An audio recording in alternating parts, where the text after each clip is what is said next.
तो भाई सीरीज़ तो हार गई इंडिया, अब क्या कर सकते हैं। एक और मैच हुआ इंडिया ऑस्ट्रेलिया का, और ये मैच भी ऐसा ही रहा जिसमें लगा कि यार इंडिया शायद जीत जाती तो ये सीरीज़ बराबर हो जाती। यहाँ लगता है क्या इंडिया कुछ अच्छा करेगी। किया भी इंडिया ने काफ़ी हद तक, पहले मैच से तो बहुत इंप्रूवमेंट देखी, काफ़ी चीज़ें चेंज हुई, काफ़ी in not in terms of players but in terms of mindset, काफ़ी माइंडसेट अलग दिखा हमें। जैसे कि अगर बात करें तो काफ़ी अच्छी चीज़ें, तो लेकिन एक अच्छी चीज़ जो इंडिया की नहीं हो रही वो है टॉस। टॉस फिर से इंडिया हार गई, लगातार 17वीं बार इंडिया ने ओडीआई में टॉस हारा है, और पता नहीं कितनी बार और इंडिया का टॉस हारना लिखा हुआ है ओडीआई में, पता नहीं, लेकिन ओडीआई में लेकिन इसके बाद भी खैर इंडिया ने टॉस हारा, ऑस्ट्रेलियन टॉस जीता, उन्होंने बॉलिंग ली, इंडिया की बैटिंग आई, फिर से लगा कि भाई रोहित कोहली की बैटिंग होगी, मस्त मज़ा आएगा। चलो पिछले मैच में तो नहीं अच्छा हुआ, इस बार शायद अच्छा हो जाए।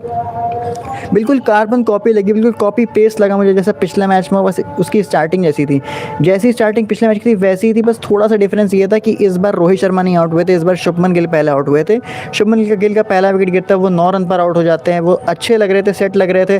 और इन कंडीशंस में क्या है कि आपको शुरू में थोड़ा आपको टाइम खुद को देना पड़ता है। अगर आप खुद को अच्छे से टाइम नहीं देंगे और जल्दी से थोड़ा रश कर देंगे, शायद आप उतना अच्छा परफॉर्म नहीं कर पाएंगे। वही बात हुई और शुभमन गिल जल्दी आउट हो गए। लेकिन सबसे ज़्यादा शॉकिंग और हैरानी की बात ये थी कि विराट कोहली जब आते हैं और विराट कोहली भी फिर आउट हो जाते हैं, सेम ओवर में सेम बॉलर जेवियर बार्टलेट उनको आउट करके चला जाता है। 0 रन बनाते हैं विराट कोहली, दोबारा 0 पे आउट हुए लगातार दूसरी बार। विराट कोहली अपने ओडीआई करियर में पहली बार कंसेक्यूटिव डक्स बनाए उन्होंने, मतलब ये एक बहुत हैरानी वाली बात इसलिए भी क्योंकि एक विराट कोहली साहब एक आध मैच आप फेल हो गए, आप एक्सपेक्ट करते हो, बट क्योंकि विराट कोहली के स्टैंडर्ड्स ऐसे, और इतना ज़्यादा विराट कोहली ने लोग कभी नहीं देखा है, या हम लोगों ने उनका कभी भी इतना लोग नहीं देखा है कि इस तरह से वो चीज़ें रोल आउट होंगी। बट विराट कोहली आउट हो जाते 0 रन पे, बहुत डिसअपॉइंटिंग लगता है। जिस तरह से वो वॉकआउट भी कर रहे होते हैं, कहीं ना कहीं वो भी बहुत डिसअपॉइंटेड होते हैं जिस तरह से वो आउट होते हैं, एलबीडब्ल्यू आउट होते हैं वो। रोहित शर्मा से उन्होंने पूछा भी कि क्या मुझे रिव्यू लेना चाहिए या नहीं लेना चाहिए, तो रोहित शर्मा मना कर देते हैं कि नहीं, रिव्यू नहीं लेना चाहिए। और जब हम लोगों ने उसको रिव्यू में, जब रिप्लेस में भी देखा या जब उनके हॉकाई में भी हमने देखा, तो वहाँ देखा कि वो जो है वो आउट प्लम था, इवन मिडिल स्टंप पे वो बॉल लग रही थी, तो अच्छा ही डिसीजन था कि रिव्यू नहीं लिया। बट सैडली 2 विकेट जल्दी गिर जाते हैं इंडिया के, फिर से 17 रन पे 2 विकेट हो जाते हैं इंडिया के, और इंडिया फिर से बैकफुट पर आने लगता है शुरू से ही।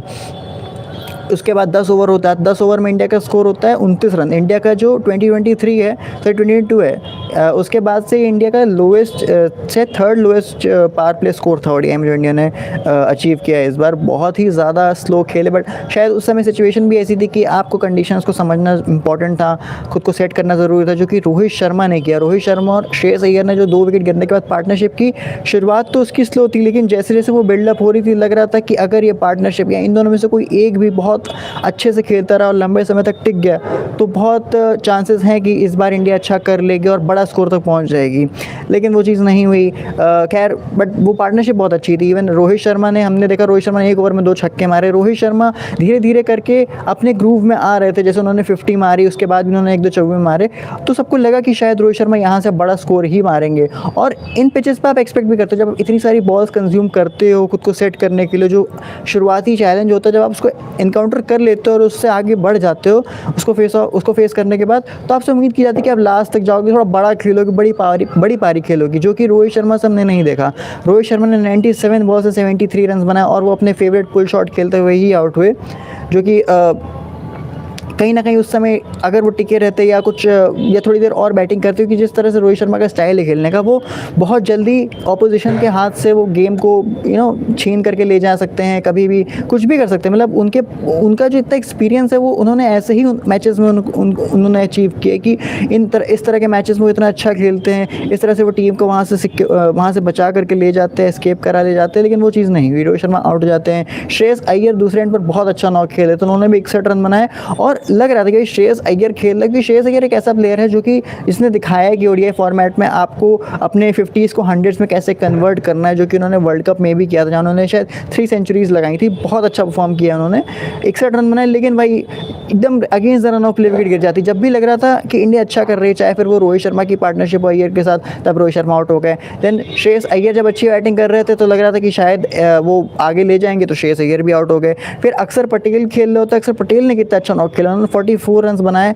उन्होंने वो भी लग रहे थे एकदम फ्लॉलेस खेल रहे थे, फिर एक शॉट आता है, उन्होंने बहुत अच्छा कनेक्ट किया, लेकिन स्टिल वो मिचेल स्टार्क की ब्रिलियंस थी कि उनकी कामनेस थी, उन्होंने बहुत अच्छे से उस कैच को पकड़ा और उतने जो मुश्किल सा लग रहा था कैच, उसको बहुत ईजिली एग्जीक्यूट करके दिखाया कि आसानी से भी इस तरह कैचेस पकड़े जा सकते हैं। वो कैच वही वाला था जैसे आप बाउंड्री के बाहर जाके फ्लिप करने वाला कैच था, वो बहुत अच्छा कैच था। इसके आप जो रिसेंट में मॉडर्न डे क्रिकेट में कई सारे प्लेयर्स प्रैक्टिस भी करते हैं।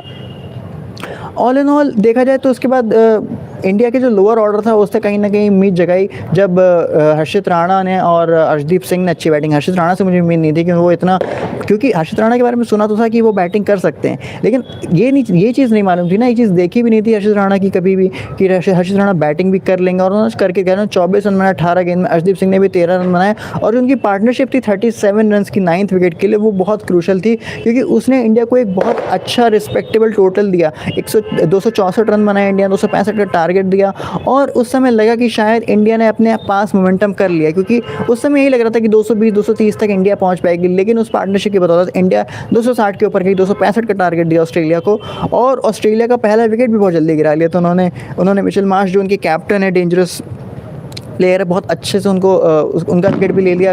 उसने शायद अर्शदीप सिंह ने लिया था। देन बट उनके जो बाकी के खिलाड़ी जैसे उनके मैट शॉट, देन शायद मैट शॉट नहीं, हाँ तो ट्रेविस हेड मैट शॉट खेले थे, दोनों ने अच्छा खेला।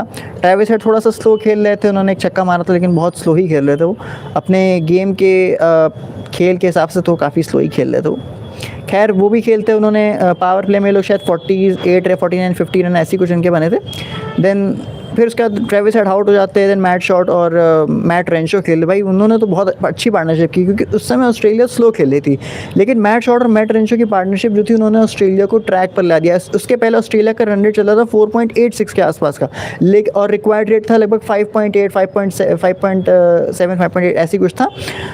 पर वो लोग ने जब बैटिंग स्टार्ट की और मैट रेंशो ने जो अपना माइंडसेट दिखाया, जो पॉजिटिव माइंडसेट से वो आकर के खेले, उन्होंने शॉट्स मारे, उन्होंने हर जगह शॉट्स मारे, चौके छक्के जो भी था, उन्होंने बहुत अटैकिंग क्रिकेट खेली, जिसकी बदौलत ऑस्ट्रेलिया गेम में वापस आने लगे। उनका रन रेट 5 के ऊपर चला गया और उन्होंने बहुत अच्छे से मैनेज करने लगे। उन्होंने टारगेट किया कि किस बॉलर को मारना है, किस बॉलर को नहीं मारना है, किस समय पे मारना है, किन बॉल्स पर मारना है, किन बॉल्स पर नहीं मारना। उन्होंने बहुत अच्छे से इस चीज़ को एग्जीक्यूट किया। देन फिर से इंडिया जब आती है मैच में, वो विकेट ले लेते हैं, मैट रेंशो आउट हो जाते हैं। मैट रेंशो ने शायद 28 ऐसी कुछ रन बनाए थे, शायद 28 या 38 शायद रन बनाए थे। उन्होंने बहुत अच्छा क्रूशल नॉक खेला। देन उसके बाद एलेक्स कैरी आए थे। मुझे थोड़ी सी हैरानी हुई कि मिचेल ओवन के होते हुए एलेक्स कैरी इतना ऊपर आ रहे हैं। फिर मैंने देखा कि अच्छा हो सकता है मिचेल ओवन को ये लोग बाद के लिए बचा के रखें, क्योंकि मिचेल ओवन को जैसा ने T20 में देखा है वो काफ़ी वो एक फिनिशर की तरह उसको देखते हैं और अच्छा T20 में तो काफ़ी अच्छा खेलता है, मैंने देखा है उसको। लेकिन जब वो आते हैं एलेक्स कैरी, बट उनको समझ में आ नहीं रही थी। उन्होंने भी थोड़ा बहुत ट्राई किया और वो स्वीप मारने की कोशिश करते, जब वाशिंगटन सुंदर की गेंद पर वो आउट हो जाते हैं। बहुत अच्छी फ्लाइटेड डिलीवरी डाली थी वाशिंगटन सुंदर ने और उससे वो डिसीव हो जाते, स्वीप शॉट खेलते हुए वो बोल्ड हो जाते हैं। तब कहीं ना कहीं लगता है कि 2 विकेट जल्दी गिर गए और इंडिया मैच में वापस आ रही है। फिर कूपर कॉनली आते। कूपर कॉनली को हमने देखा जब वो इंडिया में सीरीज़ हुई थी तो उन्होंने एक मैच में ओपनिंग भी की थी। बहुत कोई खास परफॉर्मेंस देखने को नहीं मिला था। वो कुछ मतलब इतना सुना भी नहीं उनके बारे में कि उन्होंने बहुत अच्छा परफॉर्मेंस दिया ऑस्ट्रेलिया में, बट वो आए और उन्हें आते ही कहीं ना कहीं प्रेशर ऑफ करने लगे। जैसे जैसे वो मैट शॉट खेले, मैट शॉट कूपर कॉनली ने बहुत अच्छी एक तरह से बैटिंग की, उन्होंने बहुत अच्छी पार्टनरशिप भी की। उन्होंने कहीं ना कहीं वो ऑस्ट्रेलिया को वापस गेम में लाने लग रहे थे जिस तरह की वो बैटिंग कर रहे थे। इवन कूपर कॉनली तो आते ही अटैकिंग शॉट्स खेल रहा था। मैट शॉट फिर आउट हो जाते हैं, लेकिन उसके बाद आते हैं मिचेल ओवन और कूपर कॉनली ने तो मैच ही ऑस्ट्रेलिया के पाले में डाल दिया। जब ये विकेट गिरे थे कूपर कॉनली और जब मिचेल ओवन खेल रहे थे, तब ऑस्ट्रेलिया को लगभग 80-85 रन चाहिए हुए थे और उनके 5 विकेट गिर गए थे। उनके 5 ही विकेट सिर्फ बचे हुए थे और स्टिल तब यही लग रहा था कि भाई इंडिया मैच में वापस आ गई है, क्योंकि इतना एक्सपीरियंस है नहीं ऑस्ट्रेलिया के पास ना। कहने को ठीक है उनके पास अच्छा, उन्होंने लिस्ट ए में खेला होगा, बिग बैश खेला होगा, जो भी खेला होगा, लेकिन इसके अलावा अगर हम देखें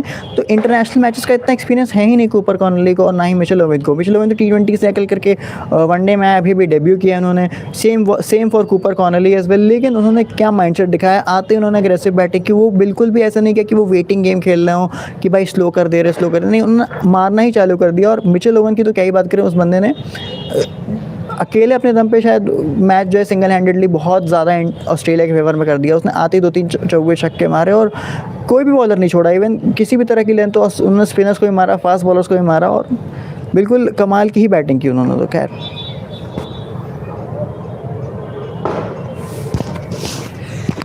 लेकिन इसके बाद क्या होता है कि फिर मिचेल ओवन आउट हो जाते हैं। फिर उसके बाद लगता है कि शायद कुछ चेंज हो सकता है, शायद अब फिर से इंडिया मैच में आ सकती है। फिर कूपर कॉनली खेल रहे होते हैं और फिर तो बॉलर्स ही बच रहे थे, जेवियर बार्टलेट आते हैं, मिचेल स्टार्क आते हैं, बट इतना कुछ मिचेल ओवन ने कर दिया था कि शायद कुछ बचे नहीं। शायद लगभग 18 रन चाहिए थे 7-8 ओवर में ऑस्ट्रेलिया को, जो कि बहुत आसान था। एक रन बना करके भी वो बना सकते थे। और वो अलग बात है लास्ट में फालतू में आर्टिफिशियल थोड़ा हाइप क्रिएट की गई कि जब मिचेल स्टार्क ने एक लल्लू सा कैच दे दिया। मुझे समझ में नहीं आया क्या इंटेंशन थी मिचेल स्टार्क की, ना तो वो शॉट को ऊपर मार रहे थे ना नीचे मार रहे थे, उसको हवा में छोड़ दिया उन्होंने, वो आउट हो जाते हैं। फिर उसके बाद खैर मैच में कुछ बचा नहीं था। कूपर कॉनली ने बहुत कामली एग्जीक्यूट किया, बहुत इजीली मैच जो है फिनिश कर दिया और ऑस्ट्रेलिया 2 विकेट से मैच जीत जाती है। ऑस्ट्रेलिया की सीरीज़ भी जीत जाती है, जो कि एक काफ़ी बड़ी जीत कहेंगे ऑस्ट्रेलिया की। जिस तरह से ऑस्ट्रेलिया का बैटिंग लाइनअप था, हमने सबने सवाल उठाए थे कि जो ऑस्ट्रेलिया की टीम है उसमें बॉलिंग तो बहुत सॉलिड लग रही है कि किसी भी टीम को भी ये लोग हरा सकते, लेकिन बैटिंग उतना कॉन्फिडेंस नहीं दे रही, जस्ट बिकॉज उनकी बैटिंग में यंगस्टर्स थे। इवन हमने देखा फर्स्ट ओडीआई में कैसे 3-3 खिलाड़ियों ने डेब्यू किया था उनके लिए, चाहे फिर वो मैट शॉट हो या मैट रेंशो हो या मिचेल ओवन हो, ये तीनों ही खिलाड़ी बहुत नए हैं उनके हिसाब से और इतना खेले ही नहीं। चलो मैट शॉट पहले से खेल ले, लेकिन मिचेल ओवन हो गए या ये मैट रेंशो हो गए, इन्होंने बहुत कम खेला है। ऑस्ट्रेलिया की तरफ से एडम जैम्पा की अगर बात ना करें तो बहुत गलत होगा, क्योंकि एडम जैम्पा ने 4 विकेट लिए। एडम जैम्पा ने क्रूशल टाइम पर विकेट्स लिए, जब भी लगता था कि इंडिया की टीम मैच में आ रही है, मोमेंटम आ रहा है, वहीं पर जो है एडम जैम्पा जो है आकर के विकेट ले लेते तो और इंडिया को डिरेल कर देते थे। Against the run of play wicket गिरता था, चाहे फिर वो श्रेयस अय्यर का विकेट लिया उन्होंने बोल्ड करके, या फिर उन्होंने केएल राहुल को बोल्ड कर दिया। केएल राहुल भी लग रहा था कि जब उन्होंने आते ही थोड़ा सा पॉजिटिव स्टार्ट दिखाई थी, वो पॉजिटिव लग रहे थे, लेकिन एक शॉट ने उनको भाई फिर वो बोल्ड कर दिया उनको एडम जैम्पा ने, जो कि बहुत ज़्यादा एक उनका एक स्किल दिखाता है, कि उनकी क्लास दिखाता है कि एडम जैम्पा ने अभी भी उनमें चीज़ें हैं। जिस तरह से वो बॉल आज डाली उन्होंने, काफ़ी अच्छे से उन्होंने बॉल डाली। आज स्टार्क उतना अच्छे रैंक में नहीं देखे, जिस तरह से वो फर्स्ट मैच में थे उतना अच्छा नहीं खेला। उन्होंने 62 रन दिए 10 ओवर में, उन्होंने 2 विकेट लिए, वो भी लास्ट में आकर के। लेकिन उसके अलावा जेवियर बार्टलेट क्या बॉलर, मतलब मुझे जब लगा था कि नेथन एलिस की जगह जेवियर बार्टलेट को खिलाया तो मुझे लगा कि यार जेवियर बार्टलेट तो इतना अच्छा बॉलर है भी नहीं। ठीक है, मतलब बाद में मुझे पता चला कि हाँ वो रिसेंट परफॉर्मेंस का काफ़ी अच्छा है, लेकिन नेथन एलिस ने कुछ बहुत ख़राब नहीं किया था लास्ट मैच में। इवन उन्होंने जो भी बॉलिंग की थी अच्छी ही बॉलिंग की थी, बट फिर जब मैंने देखा कि अच्छा जेवियर बार्टलेट ने आते ही 2 विकेट ले लिए, वो भी इंडिया के 2 मेन खिलाड़ियों को आउट कर दिया, विराट कोहली, शुभमन गिल को, तो मुझे लगा कि हाँ भाई इस बॉलर में कुछ तो है। फिर जब मैंने देखा कि जिस तरह से वो बॉलिंग भी कर रहे थे, इवन उनकी इकनॉमी रेट भी आप देखेंगे तो काफ़ी उन्होंने कंस्ट्रक्ट करके रखा था, इंडिया को रन बनाने नहीं दे रहे थे। लेकिन जॉश हेजलवुड दूसरे एंड से, भले ही उनको कोई विकेट ना मिला हो, जॉश हेजलवुड एक ऐसा बॉलर है जो कि मतलब रन देगा ही नहीं। अपने ख़राब दिन पर भी वो, जिसमें उसको विकेट नहीं मिल रही, उस दिन सिर्फ उसने 29 रन दिए 10 ओवर में। मतलब सिर्फ 29 रन। आप टेस्ट मैच में आप एक्सपेक्ट करते हो कि कोई बॉलर जो कि 10 ओवर डाल रहा है, सिर्फ 29 रन दे रहा है और कोई भी विकेट उसको नहीं मिल रही, लेकिन क्या सदी हुई बॉलिंग कर रहे हैं भाई, क्या एक्यूरेसी है उनकी। इतनी एक्यूरेसी तो मतलब आप बहुत मुश्किल से आप अचीव कर पाते हो इस लेवल पर, जब जान रहे हो कि इंडिया के टॉप क्लास बैटर खेलोगे। इंडिया की बैटिंग में तो कोई कमी नहीं है ना, इंडिया के तो ये वही बैटर्स है जो कि वर्ल्ड कप में खेलेंगे। अगर हम उम्मीद कर रहे हैं कि रोहित शर्मा, विराट कोहली वर्ल्ड कप में खेलेंगे, जो कि खेलना चाहिए, तो उस हिसाब से देखें तो यही इंडिया के टॉप 5 बैटर्स हो सकते हैं। चलो टॉप 5 में से 6 खिलाड़ी तो यही, 6 में से 5 खिलाड़ी तो यही होंगे, चाहे फिर वो रोहित गिल हो, देन उसके बाद कोहली हो, देन श्रेयस अय्यर हो, केएल राहुल, ये 5 खिलाड़ी तो फिक्स हैं। छठे पे चलिए हम अक्षर को डाल दे रहे हैं, 5वें पे अक्षर को डाल दे रहे हैं, वो भी खेलेंगे ही खेलेंगे। तो ये खिलाड़ियों का जो कॉम्बिनेशन है ये तो यही रहने वाला है। फिर भी उन्होंने क्या बॉल डाली इंडिया के टॉप क्लास बॉलर्स के सामने, और यही इंडिया के लिए कंसर्न है कहीं ना कहीं कि इंडिया की बैटिंग से कोई प्रॉब्लम नहीं थी, जबकि प्रॉब्लम हमेशा क्या हुई, इंडिया की बैटिंग ने उतना अच्छा परफॉर्म नहीं किया। इस मैच में भी देखें तो इंडिया की बैटिंग स्टार्टिंग में देखें तो पावर प्ले में बहुत स्लो था, लेकिन चलो ठीक है, समझ में आता है पावर प्ले में आप स्लो इसलिए खेल लो ताकि आप कंडीशंस को असेस कर सको, खुद को सेट कर सको, अपनी आई सेट कर सको मैच पे और अच्छे से आगे जाकर प्रोसीड कर सको बड़े टोटल के लिए। लेकिन यहाँ पर तो वो भी नहीं हुआ। यहाँ पर क्या हुआ कि इंडिया ने पहले उन्होंने धीमे स्टार्ट किया, फिर उन्होंने थोड़ा बहुत पेस पकड़ा करा, तो जब भी इंडिया की टीम पेस पकड़ रही होती थी तो वहाँ पर विकेट गिर जाता था। चाहे फिर वो पहले वो रोहित शर्मा का विकेट गिरा हो जो कि अचानक against the run of play गिर गया, फिर उसके बाद श्रेयस अय्यर भी आउट हो गए, देन के राहुल भी आउट हो गए। फिर जब अक्षर पटेल इतने अच्छे फॉर्म में लग रहे थे, इधर हर बहुत अच्छे अच्छे शॉट्स मार रहे थे, लग रहा था कि भाई अच्छा फिनिश कर देंगे, वहाँ पर अक्षर पटेल भी आउट हो जाते हैं। मतलब ऐसे समय पर इंडिया के विकेट्स गिर रहे थे और कहीं ना कहीं ये चीज़ भी महसूस हो रही थी कि इंडिया की जो डेप्थ है, वो हम कहते तो हैं कि इंडिया के पास बहुत बैटिंग डेप्थ है ये वो, लेकिन इन सिचुएशंस में जब कोई ऐसा प्लेयर नहीं है आपके पास जो कि निकाल सके आपको इन सिचुएशन से, तो बहुत प्रॉब्लमेटिक हो जाता है आपके लिए भी, क्योंकि आप तो यही चाह रहे हो, आप तो एक्सपेक्ट कर रहे हो कि ये बहुत अच्छे से एग्जीक्यूट होंगी चीज़ें और लास्ट में आकर के फिनिश अच्छा हो जाएगा, लेकिन फिनिश अच्छा होता ही नहीं है। फिनिश अच्छा क्यों नहीं हो रहा है फिनिश? क्योंकि उस तरह के बैटर नहीं आपके वॉशिंगटन सुंदर, नीतीश कुमार रेड्डी साहब इतना एक्सपेक्ट करोगे कि वो मैच फिनिश कर देंगे अच्छे से, शायद कर सकते हैं हम, शायद उनमें इतना पोटेंशियल भी होगा, लेकिन इस समय उनकी सिचुएशन कहीं से भी ऐसी नहीं लग रही कि वो इंडिया के लिए मैचेस फिनिश कर सकते हैं। जडेजा इंडिया के लिए खेलते थे, हार्दिक पांड्या सीरीज़ में नहीं खेल रहे, वो बहुत इंपॉर्टेंट एस्पेक्ट्स थे इंडिया के लिए जो कि इंडिया को बहुत हेल्प करते थे इन सिचुएशंस में, जहाँ पर हमने कई बार देखा है, चाहे वो जडेजा हो चाहे वो हार्दिक पांड्या हो, दोनों ही इंडिया को इन सिचुएशंस में निकाल लेते थे, जो कि आज नीडेड था, जो कि आज इंपॉर्टेंट था, क्योंकि सीरीज़ ऑन द लाइन थी, सीरीज़ स्टेक पे थी, लेकिन वो चीज़ नहीं हुई। यहाँ पर थोड़ी प्रॉब्लम्स हैं, थोड़े से कंसर्न्स हैं इंडिया को, जो कि इंडिया को फिगर आउट करने पड़ेंगे, क्योंकि इनके बिना आप यही टोटल अगर 300 का होता तो शायद ऑस्ट्रेलिया को थोड़ी प्रॉब्लम होती। यही 30-40 रन जो है इंडिया के कहीं ना कहीं रह गए, कम रह गए, जिसकी वजह से ये स्कोर जो है बहुत कम रह गया। 265 रन हमने देखा कि भाई 265 रन अच्छे तो होते भाई, हो सकता है हम कुछ कर लें, लेकिन शुरू से अगर देखें तो 265 रन इनफ नहीं थे। ऑस्ट्रेलिया ने थोड़ी सी बैटिंग में प्रॉब्लम हुई उनको, लेकिन इतनी भी प्रॉब्लम नहीं हुई कि मैच बहुत लास्ट तक चला, क्योंकि हमने लास्ट में देखा था कि 5 ओवर आराम से बच गए थे, 4 से 5 ओवर बच गए थे। इससे पता चलता है कि ऑस्ट्रेलिया ने खेला तो डोमिनेट करके, बस उनके विकेट जो है लास्ट में आते आते थोड़े गिर गए थे। इससे हम कह सकते हैं कि भाई इंडिया ने मैच में अच्छा खेला, लेकिन एज बैटिंग इंडिया ने उतना अच्छा नहीं खेला। बॉलिंग ने तो कोशिश की, इवन उनके जो बॉलर्स थे उनको क्रैम्प्स आ रहे थे, अर्शदीप सिंह, मोहम्मद सिराज और इवन हर्षित राणा को, सबको क्रैम्प्स आ रहे थे, लेकिन still they were all trying कि भाई चलो किसी तरह से, बट वो स्पिरिट नहीं दिख रही थी। चाहे वो जब मिचेल ओवन बैटिंग कर रहे हो, मिचेल ओवन की जब बैटिंग शुरू हुई तो उसके बाद देखा जाए तो सारे जो बॉलर्स थे, चाहे वो फील्डर्स थे, बॉलर्स, सबका जो बॉडी लैंग्वेज था वो कुछ ज़्यादा ही डाउन हो गया था। हाँ, मिचेल ओवन ने इस तरह से बैटिंग की, मतलब बहुत एग्रेसिव शॉट्स खेले, चौके छक्के हर जगह मारे, जिससे बॉलर्स की लाइन लेंथ को उन्होंने डिरेल किया, लेकिन जो एटीट्यूड था फील्डर्स का, चाहे वो सीनियर प्लेयर्स का हो, चाहे फिर वो शुभमन गिल कैप्टन का हो, उनका इतना ज़्यादा इंकरेजिंग नहीं दिख रहा था बॉलर्स को लेकर के। कहीं ना कहीं उन्होंने उस तरह से थोड़ा, वो अगर इंकरेजिंग रहते, वो अगर कुछ और प्लान्स बनाते और कोशिश करते मैट शॉट को, मिचेल ओवन को, कि वो जल्दी से उनको आउट कर सके, तो शायद मैच में कुछ और हो सकता था, क्योंकि रन्स काफ़ी थे जब मिचेल ओवन आए थे। 80-85 रन बहुत होते हैं इन टर्म्स की जब आपका लोअर ऑर्डर बचा हो, क्योंकि ऑस्ट्रेलिया के 5 विकेट तो गिर गए थे, सिर्फ 5 ही विकेट बचे थे, और उन 5 विकेट से आपने इतना एक्सपेक्ट नहीं किया था फिर कि वो बहुत अच्छा कर लेंगे, लेकिन उन्होंने करके दिखाया।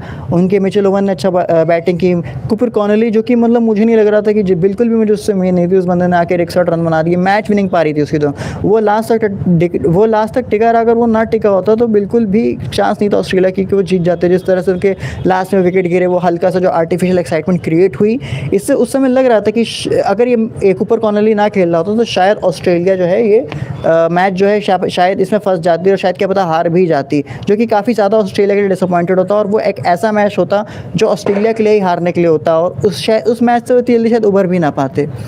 खैर, ये सब इश्यूज़ हैं। खैर, इंडिया हार गई, सीरीज़ हार गई, अब तो कुछ बचा नहीं है। परसों तीसरा मैच है, डेड रबर है, सिर्फ प्राइड के लिए कह सकते हैं कि इंडिया खेलेगी, बट बाकी देखते हैं कैसा रहता है। आप लोग को कैसा लगा ये मैच? आप लोग के क्या व्यूज़ रहे इस मैच पर? आप कमेंट सेक्शन में बता सकते हैं।